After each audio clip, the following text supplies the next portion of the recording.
បាទសួស្តីបងប្អូនទាំងអស់គ្នាមកដល់វីដេអូនេះបងប្អូនសូមធ្វើការបង្ហាញក៏ដូចជាប្រាប់នៅគឺខ្លះក្នុងការកែរូបត្រឡាក់បែបនេះរូបដែលស្លេកបែបនេះយើងកែឲ្យទៅជាទម្រង់រូបបែបនេះណាយើងកែទៅតាមតម្រូវការដែលបងប្អូនចង់បានអញ្ចឹងជាដំបូងដើម្បីកែឲ្យបានចេញជាទម្រង់បែបនេះគឺយើងត្រូវ scan សិនយើង scan ចូលក្នុងកុំព្យូទ័រយើងសិនមករួចហើយយើងយករូបនេះយកទៅធ្វើឲ្យវាច្បាស់យើងយកទៅកែមកតង់ទៀតកែឲ្យវាច្បាស់សិនណាហើយសម្រាប់ការកែរូបឲ្យច្បាស់នេះគឺយើងមានកម្មវិធីច្រើនសម្រាប់ការកែ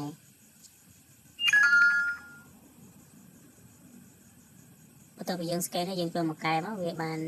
ទៅជារូបដែលច្បាស់បែបនេះបាទហើយយើងកែបានរូបបានប៉ុណ្ណេះហើយយើងយកទៅធ្វើការ edit ដូចជាកាត់នៅស្នាមប្រឡាក់ហើយនឹងយើងគូសក់គូអីបន្ថែមមកបាទបន្ទាប់ពីយើងបានហើយយើងយកវាមកកាត់មក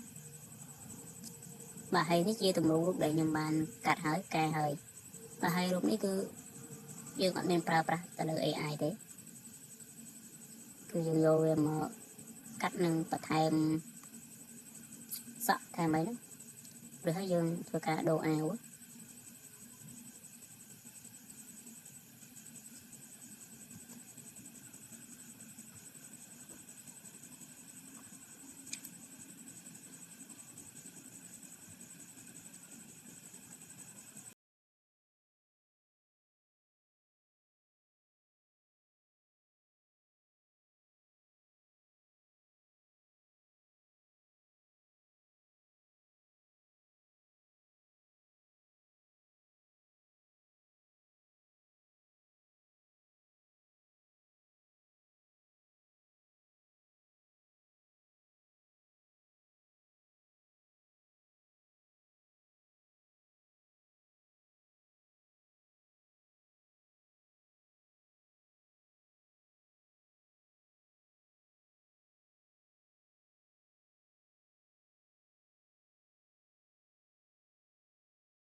បាទនេះជាទម្រង់រូបដើម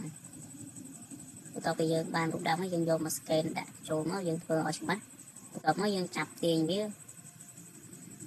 មកកែនិងថែមថយឲ្យចេញជាទម្រង់បែបនេះទៅតាមតម្រូវការដែលយើងចង់បាន